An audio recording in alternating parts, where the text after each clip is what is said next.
Before diving into this incredible story, remember to subscribe to the channel and turn on notifications. Here, every story has something to say, and you won't want to miss a single one. The warm light from the crystal chandeliers reflected off the gilded walls of the concert hall.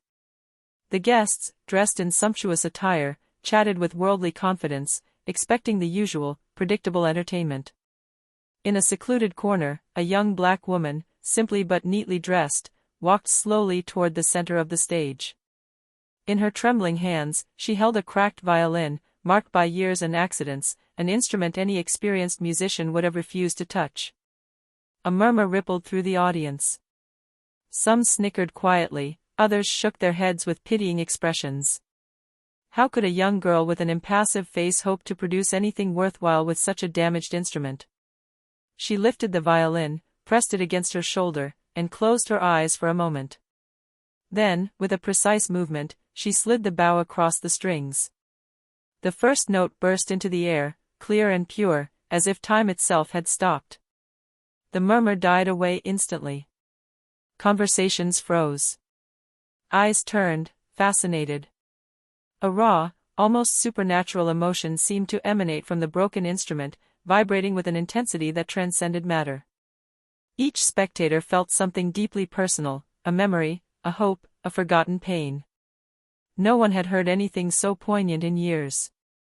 The broken violin was now merely a vehicle for emotions, a bridge between the young musician's soul and the hearts of everyone in the room. And as she played the notes with a mastery that defied all expectations, a respectful silence settled in, palpable, almost sacred. That first note was not just a sound, it was a warning. The young woman had just transformed skepticism into admiration, mockery into astonishment. In that gilded hall, everyone understood that true talent could emerge where it was least expected, and that appearances were always deceiving. The curtain had just fallen on the final note, and the audience remained frozen in respectful silence. The young black woman, still motionless on stage, took a deep breath, as if each breath were a victory. Her name was Amara Johnson, 22 years old, born in a modest neighborhood of Philadelphia. Her life had been a series of invisible battles. An orphan since the age of 10, she had grown up with her grandmother, Evelyn, a wise and stubborn woman who had taught her resilience. Amara had never owned a new violin, all the instruments she possessed were gifts, damaged antiques, or instruments abandoned by previous owners. The one she held tonight was a true legacy of struggle, cracked in several places, the varnish chipped, the strings worn, and yet, in her hands, it became magical. She remembered every moment when music had been her only escape. On days of hunger, mockery, and rejection, she played in the dark hallways of her building, in parks, or in front of luxury shop windows, sometimes hoping someone would stop to listen. Few had. But tonight, she was on the stage of Carnegie Hall, invited to play for a prestigious audience who knew nothing of her life. As she slowly descended from the stage, a murmur of admiration rippled through the hall. Some rushed forward to congratulate her, while others remained frozen, unable to conceal their surprise. A wealthy woman in the front row, known for her arrogance and influence in the art world, stepped toward her, an enigmatic smile on her lips. "I have never seen anyone draw so much beauty from such a damaged instrument," she said, almost as a challenge. Amara looked at her calmly, aware that tonight marked a turning point. She had survived indifference and humiliation all her life, but this moment was hers. And she intended to make it last. In the corridor behind the stage, as the applause finally began to erupt, Amara felt a hand gently rest on her shoulder. Her grandmother, who had made the journey despite the years and the hardships, whispered to her. "You see, my daughter, music is your weapon. Never let anyone make you believe otherwise." And for the first time, Amara allowed herself to smile fully, knowing that tonight the world had just heard her, and that it could never ignore her again. The hall was gradually emptying, but Amara remained frozen, her hands still gripping the violin as if she feared it might vanish between her fingers. The wealthy woman, still seated in the front row, approached with a confident stride. Her name was Victoria Lancaster, heiress to a colossal fortune, art collector, and influential patron of classical music. "My name is Victoria Lancaster," she declared, her voice calm but authoritative. "And you, Miss Johnson, have just turned everything I thought I knew about music, and about talent upside down." Amara, used to empty compliments, initially didn't reply, contenting herself with a cautious look. She had learned not to be carried away by sweet words. "I have a proposition for you," Victoria continued. "I want you to come and play at my private residence. Every Sunday, before a select audience, but not only that.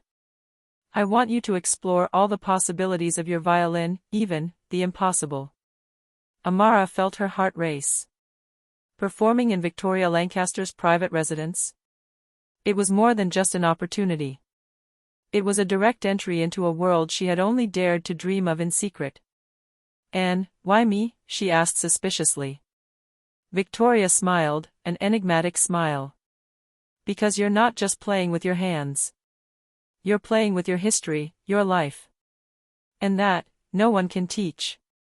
Amara hesitated for a few seconds, thinking back to her grandmother, to all the days of struggle and solitude, to the broken violins she had learned to transform into instruments of pure emotion. Then, slowly, she nodded. "Okay. I'll come." A silence fell between them, thick with almost electric tension. Amara knew this invitation would change her life, and not just in the music world. There was something about Victoria's aura, a power that commanded respect, and that could alter the trajectory of her career forever. As they left the room together, Amara realized that the broken violin, a symbol of her past struggles, would now become the instrument of her revenge on the world. And for the first time, she felt that she could not only touch souls with her music, but also claim her place in a universe that, until then, had ignored her. A few days later, Amara passed through the imposing gates of Victoria Lancaster's residence. The estate, nestled in the hills of New York, was a veritable fortress of luxury, sparkling fountains, sculpted gardens, and marble facades. But what struck her most was the main room where Victoria awaited her, a grand salon with high ceilings, filled with antique furniture, Persian rugs, and dozens of musical instruments displayed like works of art. Victoria greeted him with a smile. "Are you ready for your first real challenge, Amara?" she asked.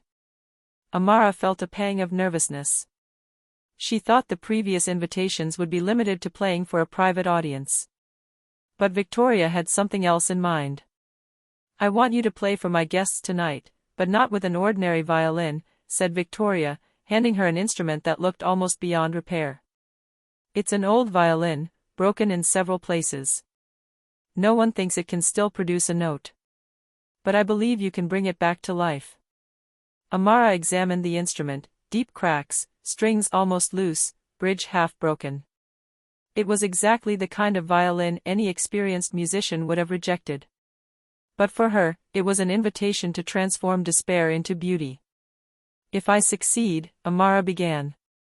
"Then you will have shown that talent knows no bounds," Victoria interrupted with a penetrating look. "And you will have my full confidence to explore any artistic project you desire." As evening fell, the room filled with influential guests, music critics, collectors, patrons. They all waited to see what this unknown young woman could do. Their glances were skeptical, their whispers filled with doubt.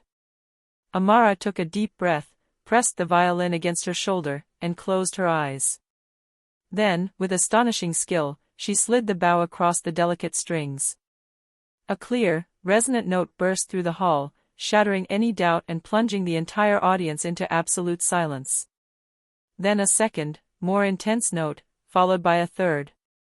The instrument, though broken, seemed to vibrate with a new force, as if Amara's soul had infused it. The guests, initially incredulous, were overwhelmed by pure emotion. Some had tears in their eyes, others couldn't tear their gaze away from this young woman who transformed fragility into strength. Victoria, standing back, gave a satisfied smile. She knew that she had just found not only a prodigious musician, but also a soul capable of transcending the limits imposed by the world. And as the last note died away in solemn silence, Amara knew that her life had just changed forever. She was no longer just a talented musician, she had become a phenomenon that no one would soon forget. A few weeks after her performance at Victoria, Amara's life began to change dramatically. Invitations poured in, critics hailed her as a prodigy capable of breathing new life into broken instruments, and social media was abuzz with videos of her impromptu concerts. Her name became synonymous with magic and resilience. Yet Amara remained true to her roots. She continued to play in Philadelphia parks, sometimes alone, sometimes with neighborhood children, showing them that music didn't need luxury to be powerful. But the outside world, which had once ignored her, was beginning to take notice. One day, Victoria informed him of a particular event. "I've organized a gala to showcase your talent to an international audience," she explained. "Tonight, you'll be playing before patrons, producers, and journalists from all over the world." And, she paused, a mysterious smile playing on her lips. "You'll be playing the oldest violin in my collection." It was considered beyond repair for decades. Amara felt her heart beat faster. She had faced broken instruments before, but this one was a true legend. It was said that no musician had managed to coax a sound from it for over 50 years.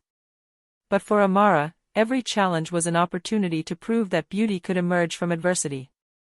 As evening fell, the gala hall was sumptuous. The guests, elegant and skeptical, whispered amongst themselves. When Amara entered, dressed in a simple yet elegant gown, she felt all eyes upon her. She raised the legendary violin, placed the bow, and inhaled deeply. The first note rang out, clear, vibrant, almost ethereal. The entire room froze. Laughter and skeptical murmurs vanished instantly. Amara's music seemed to defy time, gravity, and even fate. Each subsequent note intensified the emotion. The captivated guests couldn't tear their eyes away from this young woman who was transforming a forgotten instrument into a sonic miracle. At the end of her performance, a silence heavy with respect and wonder fell, before frenzied applause erupted, sweeping the hall into an endless ovation. Journalists rushed forward, cameras flashed, and Amara knew she had just crossed a threshold. She was no longer just a musical prodigy. She had become a symbol of power, resilience, and unexpected beauty. Victoria approached, her eyes shining. "You see, Amara, there is always greatness where no one looks. You have just proven it." Amara smiled, but deep down, she sensed a new challenge awaited her. Fame brought admiration, but also envy, jealousy, and expectations that could turn everything upside down. And in a corner of the room, a watchful gaze followed her every move, a gaze that would soon change everything. A few days after the gala, Amara's reputation had crossed the borders of the United States. She was invited to an international talent competition, an event broadcast live on television and watched by thousands of viewers around the world. But unlike her previous performances, this time she found herself facing an audience where doubt and competition were palpable. Other candidates, all from prestigious conservatories and playing on brand new, immaculate instruments, stared at her with a mixture of curiosity and disdain. Some murmured, "Do you really think she can compete with us?" Amara, sitting backstage, tightened the strings of her old violin. Her instrument, cracked and dented as always, was her only weapon. But she knew that what she had learned so far was not just technical, it was her ability to convey raw emotion, a truth that new instruments could never reproduce.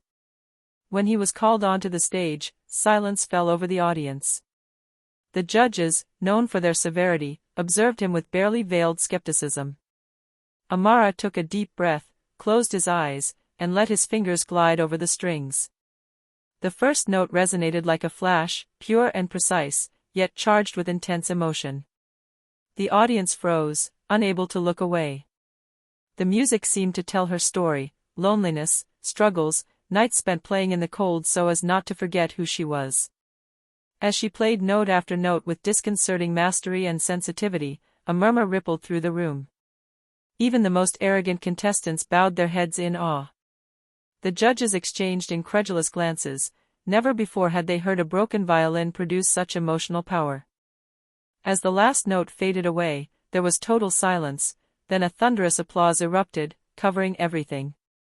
Amara remained motionless for a moment, savoring the silent victory of music over skepticism and contempt.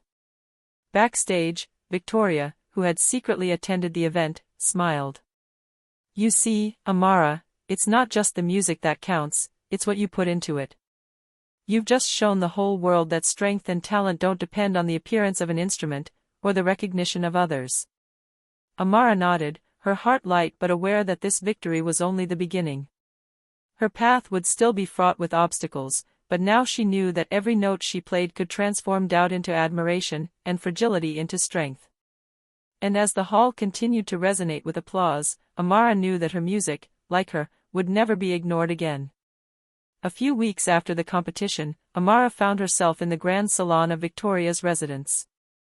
The windows let in a golden light, illuminating the instruments displayed like ancient treasures. Victoria greeted her with her enigmatic smile. "Amara," she said, "you have won over the public, the critics, even the most skeptical. But I want to offer you something unique." Amara frowned slightly. After everything she had already accomplished, what more could she possibly offer him?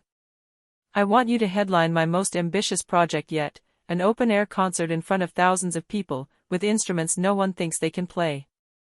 Victoria pointed to a huge, cracked, almost irreparable violin. "Each instrument has been abandoned or deemed useless. Only you can bring them back to life." Amara's breath caught in her throat. Playing in front of a huge audience was already intimidating, but reviving legendary instruments considered beyond repair? That was an even bolder challenge than anything she had faced. "Why me?" she asked, her voice calm but firm. "Because you're not just playing with your hands," Victoria replied. "You're playing with your soul. And that's what transforms the ordinary into the extraordinary."